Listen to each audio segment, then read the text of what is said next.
तो हेलो मेरे प्यारे बच्चों, कैसे हो आप सभी लोग। मैं उम्मीद करता हूँ आप सभी लोग अच्छे होंगे, आपकी पढ़ाई भी बहुत अच्छे से चल रही होगी। तो दोस्तों आज के लिए आपकी जो वीडियो बहुत ज़्यादा इंपॉर्टेंट होने वाली है, क्योंकि दोस्तों इस वीडियोस के अंदर जो बात करने वाले हैं, हम बात करने वाले हैं केमिस्ट्री के बारे में। आप दोस्तों थंबनेल देखकर समझ ही गए होंगे, क्योंकि दोस्तों इस वीडियोस में हम केमिस्ट्री के बारे में बात करने वाले हैं। फिजिक्स हमने बहुत पढ़ लिए, आज आपको केमिस्ट्री की क्लास स्टार्ट कराने वाले हैं दोस्तों। और ये जो क्लास आपके लिए बहुत ज़्यादा इंपॉर्टेंट है, क्योंकि दोस्तों इस क्लास के अंदर हमने दो टॉपिक्स के बारे में बात की है, जो दोनों टॉपिक्स बहुत ज़्यादा इंपॉर्टेंट है। हाँ दोस्तों, दूसरा वाला जो टॉपिक्स है वो तो बहुत और भी ज़्यादा इंपॉर्टेंट है। तो दोस्तों इसलिए मैं कह रहा हूँ आप वीडियो में एंड तक जरूर बने रहिएगा। और दोस्तों वीडियो अच्छी लगे तो प्लीज़ वीडियो को लाइक करना, और दोस्तों चैनल पर नए हो तो प्लीज़ चैनल को सब्सक्राइब करके ऑल पे सेट कर दीजिएगा, ताकि आने वाली वीडियोस की नोटिफिकेशन सबसे पहले आपके पास आ सके। तो दोस्तों हम चलिए करते वीडियो को स्टार्ट।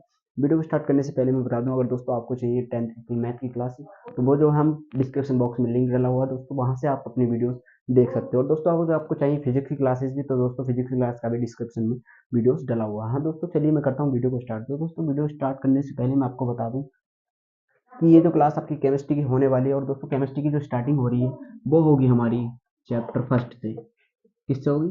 चैप्टर फर्स्ट से। और चैप्टर फर्स्ट का जो नाम है दोस्तों वो क्या है? बिलियन। चैप्टर फर्स्ट का नाम है हमारा बिलियन। हाँ दोस्तों, चैप्टर फर्स्ट का नाम बिलियन है, और आप बिलियन चैप्टर का नाम समझते ही क्या हो गए, समझ गए होंगे कि ये जो क्लास है आपके लिए कितनी ज़्यादा इंपॉर्टेंट है। क्योंकि दोस्तों मैं बता दूं, अगर वीडियो आपको एंड तक नहीं देखोगे वीडियो को, तो दोस्तों आपको जो आने वाली क्लासेस होंगी, और दोस्तों जो अगला टॉपिक्स के बारे में बात करेंगे हम, वो टॉपिक्स आपको बिल्कुल समझ में नहीं आएगा। इसलिए कह रहा हूँ दोस्तों वीडियो को एंड तक जरूर देखना, क्योंकि दोस्तों बिलियन का चैप्टर हमारा बिलियन नाम है, चैप्टर का हमारा बिलियन नाम है। अगर दोस्तों हमें बिलियन समझ में नहीं आएगा, तो आने वाली क्लासेस और आने वाले टॉपिक्स हमें कैसे समझ में आएंगे, ये बताइए आप। तो दोस्तों इसलिए कह रहा हूँ कि बिलियन का जो टॉपिक्स है इसको बहुत ज़्यादा ध्यान से देखना। तो दोस्तों चलिए मैं बता दूं आपको, हमारा जो टॉपिक्स है बिलियन, हमारा टॉपिक क्या है? बिलियन। बिलियन हमारा टॉपिक है। और दोस्तों बिलियन की जो डेफिनेशन है, मैं आपको आज एक डायग्राम के अकॉर्डिंग समझाने वाला हूँ। हाँ दोस्तों, बिलियन की डेफिनेशन है, एक डायग्राम के अकॉर्डिंग समझा देता हूँ मैं आपको। देखिए दोस्तों, मान लीजिए हमने पात्र ले लिया, इसमें हम क्या भर देते हैं? जल भर देते हैं। हमने क्या भर दिया? इसमें जल भर दिया। अब दोस्तों इसमें जल भर दिया, हमें क्या बनाना है? बिलियन बनाना है दोस्तों। बिलियन बनाने के लिए आपको नहीं पता हो या पता हो, मैं नहीं कहता दोस्तों, बिलियन बनाने के लिए मात्र हमें तीन चीजों की आवश्यकता होती है। बिलियन बनाने के लिए हमें किस चीज की? दो चीज की आवश्यकता होती है, तीसरा हमारा विलयन होता है। दो चीज हमारी कौन कौन सी, उनके बारे में बता दूं आपको। एक होता है हमारा विलय, और एक होता है विलायक। दोस्तों विलायक और विलय आखिरकार होते क्या है, मैं आज आपको ये बता देता हूँ। दोस्तों ये मान लीजिए हमने ये पात्र में हमने क्या ले लिया? जल ले लिया। अब जल दोस्तों क्या होता है हमारा, एक तो मैं बता दूं पहले आपको, विलय और विलायक क्या होते हैं आखिरकार। विलय क्या होता है? विलय। विलय क्या होता है? और दोस्तों विलायक क्या होता है? विलायक। तो विलय विलायक आखिरकार होते क्या हैं? तो विलय विलायक मैं बता दूं आपको, मैंने मान लीजिए एक पत्र में जल ले लिया, इसमें मैंने क्या मिला दी? चीनी मिला दी। क्या मिला दी? चीनी मिला दी। इसमें क्या मिला दी? नमक मिला दी। नमक और चीनी का मिश्रण क्या कहलाएगा? विलयन बना जाएगा। अब दोस्तों क्या होगा, मैं बता दूं आपको पहले विलयन, संतृप्त विलयन। विलयन की जो डेफिनेशन है, पूरी डेफिनेशन पहले आपको शेयर कर देता हूँ कि डेफिनेशन है विलयन की, दो या दो से अधिक पदार्थों के समांग मिश्रण को कहते हैं विलयन कहते हैं। यानी दो या दो से अधिक, यानी दो भी हो सकते हैं, दो से अधिक भी हो सकते हैं, और उनका जो समान रूप से मिलना होता है, यानी दो या दो से अधिक पदार्थों का समांगी मिश्रण, यानी समान रूप से मिलना। मिश्रण का मतलब तो आप समझते होंगे, मिलना क्या कहलाता है? विलयन कहलाता है। तो दोस्तों समान रूप से कौन चीज मिल सकती है? हम मान लीजिए इस विलयन के अंदर क्या डाल रहे हैं? कंकड़ डाल रहे हैं। तो दोस्तों आपको क्या लगता है, कंकड़ इस जल के अंदर घुल जाएगा? दोस्तों मुझे नहीं लगता है जल के अंदर कंकड़ घुल पाएगा। तो दोस्तों दूसरा हम घोल के देखते हैं मिट्टी। तो दोस्तों मिट्टी ले लीजिए, मिट्टी आप इस जल में डाल दीजिएगा, आप इसको घुमाइए खूब, इसमें फिर भी आपको छोटे छोटे कण दिखेंगे। वो क्या होगा? वो भी इसके अंदर नहीं घुले। और थोड़ी देर अगर कुछ ज्यादा देखना है तो थोड़ी देर क्या रखिए, इस ग्लास को ऐसे रख दीजिए, थोड़ी देर में जो सारी मिट्टी है वो नीचे जम जाएगी। तो दोस्तों इसलिए कह रहा हूँ कि मिट्टी ना कंकड़, ये क्या है? इसमें घुल नहीं सकते, यानी ये हमारे विलायक विलय नहीं है। दोस्तों ऐसी चीज बताइए, मैं चीनी ले लेता हूँ। चीनी ले लीजिए, चीनी को इसमें घोलिए, खूब देर तक घोलिए। इसमें चीनी को घोलने पर दो क्रिया होती है। इसको दो, जब ये घुलेगी चीनी इसके अंदर, तो दो क्रिया होंगी। एक तो देखिए, जब आपको इस चीनी के अंदर घोलोगे इसे, तो वहां पर एक क्रिया होगी कि वहां पर होगा चीनी वहां पर पूर्ण रूप से नहीं घुलेगी, लेकिन कुछ समय पश्चात जब क्या होगा, पूर्ण रूप से घुल जाएगी। ये दो क्रिया होती है, एक कम घुलना, एक ज्यादा घुलना। यानी ये जो क्रिया कहलाती है हमारी संतृप्त और असंतृप्त कहलाती है। यानी जब इस चीनी को इसके अंदर डालेंगे तो वो तुरंत नहीं घुलेगी, वहां पर क्रिया होगी संतृप्त असंतृप्त की, और कुछ समय पश्चात जो क्रिया होगी वो होगी संतृप्त की। अब दोस्तों इसके अंदर ही मैंने नमक डाल दिया, नमक भी क्या होगी? इसमें पूर्ण रूप से घुल जाएगी। इसको जब तक घोलिए जब तक पूर्ण रूप से घुल ना जाए, यानी संतृप्त विलयन।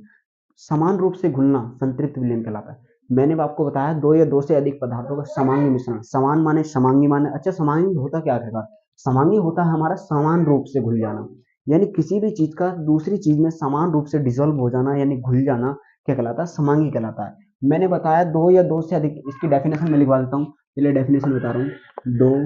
या दो से अधिक दो या दो से अधिक पदार्थों का पदार्थों का समांगी मिश्रण समांगी मिश्रण विलयन कहलाता है। क्या कहलाता है? विलयन कहलाता है। मैंने बताया दो या दो से अधिक पदार्थों का समांगी मिश्रण क्या कहलाता है? विलयन कहलाता है। अब दोस्तों मैं एक चीज बता दूं, आखिरकार आपको अभी तक एक चीज समझ में नहीं आया होगा, आखिरकार विलय क्या होता है और विलायक क्या होता है। तो दोस्तों विलय और विलायक के बारे में बहुत डिटेल से आपको बताता हूँ, समझाता हूँ। विलय एक होता है हमारा जिसमें घोला जाता है, और विलय होता है जिसको घोला जाता है। ये हमारा जल है, 1 लीटर जल लीजिए, इसके अंदर चीनी डालेंगे हम। यानी विलयन के अंदर क्या होती है, जिसकी मात्रा कम होती है। दो तरीके समझाता हूँ मैं आपको विलय और विलायक पहचानने के। दो तरीके आपको बहुत अच्छी तरीके से समझ में आने चाहिए विलय विलायक को पहचानने के लिए। देखिए पहला तरीका हमारा क्या है, जिसमें घोला जाता है, यानी जिसमें घोला जाता है वो तो हमारा विलायक होता है, और जिसको घोला जाता है वो हमारा विलय होता है। और दोस्तों दूसरा तरीका मैं बता दूं कि जिसकी मात्रा कम होती है वो हमारा विलय होता है, और जिसकी मात्रा अधिक होती है वो हमारा विलायक होता है। ठीक है, ये वाला तरीका आपका बहुत ही यूनिक है, यानी बहुत ही अच्छा तरीका है। यानी जिसकी मात्रा अधिक होती है वो हमारा विलायक होता है, और जिसकी मात्रा कम होती है वो हमारा विलय होता है। ऐसे ही मैं बता दूं आपको कि दो या दो से अधिक पदार्थों का समांगी मिश्रण, यानी दो या दो से अधिक पदार्थों का समान रूप से घुलना क्या कहलाता है? विलयन कहलाता है। तो विलयन की डेफिनेशन श्योर हो गई। एक बार और समझा देता हूँ, दो या दो से अधिक पदार्थों का समान रूप से किसी चीज में घुलना क्या कहलाता है? विलयन कहलाता है। आप जल और चीनी की बात नहीं, किसी भी चीज को घोल दीजिए, किसी में भी समान रूप से घुल जाए तो विलयन क्या बनेगा, वरना विलयन नहीं बनेगा। ठीक है, जैसे ये मान लीजिए हो गया, विलय विलायक के बारे में बता दिया। और दूसरा टॉपिक के बारे में बात करें हम, तो दूसरा टॉपिक इससे भी इंपॉर्टेंट है। तो दोस्तों दूसरा टॉपिक आखिरकार है क्या जो इतना इंपॉर्टेंट है? तो दूसरा टॉपिक से हमारा बिलियन के प्रकार। हाँ दोस्तों, दूसरा टॉपिक है हमारा बिलियन के प्रकार। बिलियन के प्रकार, टाइप्स ऑफ बिलियन। बिलियन के प्रकार प्रकार आखिरकार बिलियन कितने प्रकार का होता है? तो टाइप्स ऑफ बिलियन दो प्रकार के होते हैं।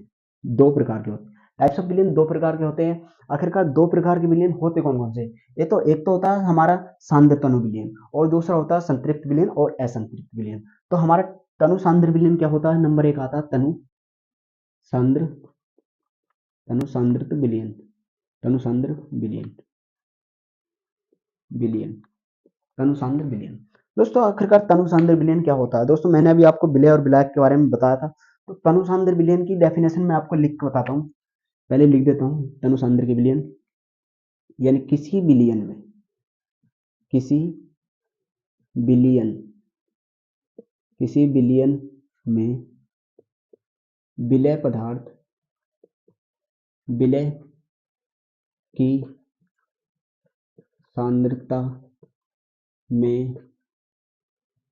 में कमी होने पर प्राप्त विलयन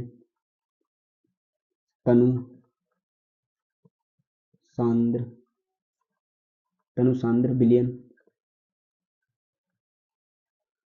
कहलाता है। तो बता दिया मैंने आपको, क्या बताया कि तनु सांद्र विलयन किसे कहते हैं? किसी विलयन में, कोई भी हमारा विलयन है, किसी विलयन में विलय की सांद्रता में कमी होने पर प्राप्त विलयन तनु सांद्र विलयन कहलाता। अब दोस्तों आखिरकार ये तनु सांद्र विलयन होता, सांद्रता क्या मतलब, क्या कह रहा है ये क्वेश्चन? आपको समझ में नहीं आ रहा होगा, तो दोस्तों एक बार मैं आपको इसके अकॉर्डिंग समझा देता हूँ। डायग्राम के अकॉर्डिंग फिर एक डायग्राम हमने क्या ले लिया, पात्र ले लिया। अब इसमें जल भर दिया हमने, ठीक है। जल तुम्हें पता है क्या है हमारा, जल क्या है, विलायक है। अब दोस्तों इसके अंदर मैं दो कंपाउंड डिजोल्व करता हूँ, एक तो चीनी। विलयन तो हमारा तभी बनेगा जब इसके अंदर पूर्ण रूप से घुलने वाले पदार्थ होंगे। एक ही ले लीजिए, चीनी ले ली, ठीक है, हमने इसके अंदर क्या करते हैं, डिजोल्व कर दिया। अब दोस्तों चीनी ऐसा तो नहीं है कि आधा लीटर जल है इसमें एक कट्टा चीनी डाल दो तो घुल ही नहीं पाएगी इसके अंदर। यानी हमारी जो पूरी घुलने की जो कल्पना होती है उसमें, यानी हमारा विलायक तो होना चाहिए आधा, और विलय जो होना चाहिए आधे से भी आधा। यानी अगर हमारा 1 लीटर जल है तो उसके अंदर 250 ग्राम चीनी होनी चाहिए।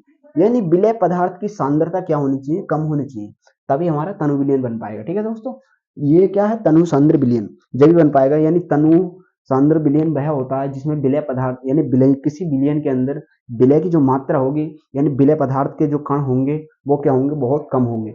कण होता है तनु सांद्र, जो होता है तनु सांद्रता की, यानी सांद्रता जो होती है क्या होती है, कण होते हैं, यानी विलय के जो कण होंगे उसके अंदर, विलायक के अंदर बहुत ही कम मात्रा में उपस्थित होंगे, उसी को तो हम क्या बोलते हैं, सांद्रता विलयन बोलते हैं, यानी तनु सांद्र विलयन बोलते हैं। ये हमारी मात्रा इसके अंदर कम होगी तभी हमारा तनु सांद्र विलयन बन पाएगा, वरना हमारा तनु सांद्र विलयन नहीं बन पाएगा। अगर हम दोस्तों इसके अंदर आधा गिलास भर रखा है और इसके अंदर हमने पूरा एक गिलास चीनी डाल दी, तो सर ये क्या होगा, इसमें तनु सांद्र यानी विलय पदार्थ के जो कण होंगे वो बहुत ज्यादा हो जाएंगे, तो हमारा क्या बनेगा, तनु सांद्र विलयन नहीं बन पाएगा। और उसी को हम दूसरी लैंग्वेज में बोल देंगे संतृप्त, असंतृप्त, सॉरी, असंतृप्त बोल देंगे। हम क्यों बोल देंगे, क्योंकि भाई वो उसके अंदर घुल नहीं पाएगा।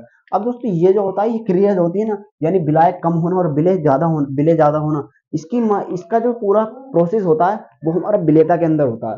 विलेयता जो टॉपिक है हमारा बहुत ज्यादा इंपॉर्टेंट है दोस्तों। अगर हाँ दोस्तों वीडियो थोड़ी सी भी अच्छी लग रही हो तो प्लीज वीडियो को लाइक करना, और उस चैनल पर नए हो तो प्लीज चैनल को सब्सक्राइब कर लेना, क्योंकि दोस्तों ऐसी मजेदार कंटेंट मैं आपके लिए लेकर आता रहूंगा। और दोस्तों आज चैप्टर की स्टार्टिंग हुई है, मान लीजिए आपकी चैप्टर की स्टार्टिंग हो चुकी है और आज से आपकी क्लासेस स्टार्ट होंगी। जो टॉपिक्स मोस्ट है उन्हीं के ऊपर बात करेंगे, अदरवाइज किसी पर टाइम वेस्ट नहीं करेंगे। तो दोस्तों दो टॉपिक्स के बारे में मैं आज बात कर रहा हूँ दोस्तों। ये जो दोनों टॉपिक्स है आपके बहुत ज्यादा इंपॉर्टेंट है। मैंने आपको बता दिया तनु सांद्र विलयन। आप बोले सर दूसरा वाला तो बता दो, तनु विलयन के प्रकार। तो ठहरिए, थोड़ा सबर करिए। दूसरा वाला मैं आपको बता दूं कि दूसरा वाला हमारा आखिरकार है क्या। तो दूसरा वाला है हमारा संतृप्त विलयन, संतृप्त, और दूसरा है असंतृप्त, असंतृप्त, असंतृप्त विलयन। दो हो गए, एक तो संतृप्त विलयन हो गया और एक हो गया असंतृप्त विलयन। आखिरकार संतृप्त विलयन और असंतृप्त विलयन होते क्या है, डेफिनेशन तो मैंने तुम्हें यहीं पर श्योर कर दी थी। अगर दोस्तों यहाँ भी समझ में नहीं आई हो तो यहाँ की भी मैंने नई बना ली है। संतृप्त, असंतृप्त, यानी संतृप्त का मतलब होता है समान रूप से घुलना और असंतृप्त का मतलब होता है समान रूप से नहीं घुलना। यानी बे विलय पदार्थ जो किसी विलयन में समान रूप से नहीं घुलते हैं उन्हें हम संतृप्त विलयन कहते हैं। यानी ऐसा विलयन जिसमें विलय पदार्थ की मात्रा पूर्ण रूप से नहीं घुली होती है उसे हम संतृप्त विलयन कहते हैं, और ऐसा विलयन जिसमें विलय पदार्थ की मात्रा पूर्ण रूप से घुली हो उसे हम संतृप्त विलयन कहते हैं। ये जो विलयन होते हैं हमारे टाइप्स ऑफ विलयन दो प्रकार के होते हैं, मैंने आपको बता दिया बहुत ही आसान भाषा में। और दोस्तों थोड़ा सा भी अच्छा लगा हो तो प्लीज वीडियो को लाइक कर देना, और दोस्तों चैनल पर नए हो तो प्लीज चैनल को सब्सक्राइब कर दीजिएगा दोस्तों। ऐसे मजेदार कंटेंट मैं आपके लिए लेकर आता रहूंगा। मैंने आपको कितनी बार बता दिया दोस्तों, प्लीज सब्सक्राइब कर दीजिए यार, बहुत मेहनत करनी पड़ती है वीडियो बनाने के लिए। तो ये हो गया हमारा विलयन पूरा क्लियर हो चुका। और आपको विलयन में कोई भी डाउट है तो प्लीज कमेंट करके बता देना। अगर थोड़ा सा आपको नोट्स वगैरह वगैरह चाहिए तो भी कमेंट करके अपना नंबर कमेंट में डाल देना, मैं आपको नोट्स भी प्रोवाइड करा दूंगा आपके व्हाट्सएप नंबर पे या कहीं पर भी आपको सेंड कर दूंगा। थोड़े दिनों में टेलीग्राम ग्रुप बनाऊंगा, उसी में आपके सारे नोट्स मिल जाएंगे। फिजिक्स केमिस्ट्री की क्लासें आपकी डेली चल रही है। अगर दोस्तों आपको फिजिक्स केमिस्ट्री की प्रोफाइल पे विजिट करें, हमारे चैनल को ज्वाइन करें, उसमें हमारी क्या सारी क्लासेस डली हुई हैं। चलिए हम करते हैं वीडियो को यहीं पर समाप्त, मिलेंगे अगले टॉपिक के साथ कल को। इसी के साथ चलते हैं दोस्तों। हाँ चलने से पहले बता दूं, और दोस्तों वीडियो थोड़ी सी भी अच्छी लगी तो प्लीज वीडियो को लाइक करना, और दोस्तों चैनल पर नए हो तो प्लीज चैनल को सब्सक्राइब जरूर कर देना। तो दोस्तों चलिए मिलते हैं जल्दी किसी के साथ अगली वीडियो में, जब तक के लिए बने रहिए मेरे साथ। जय हिंद।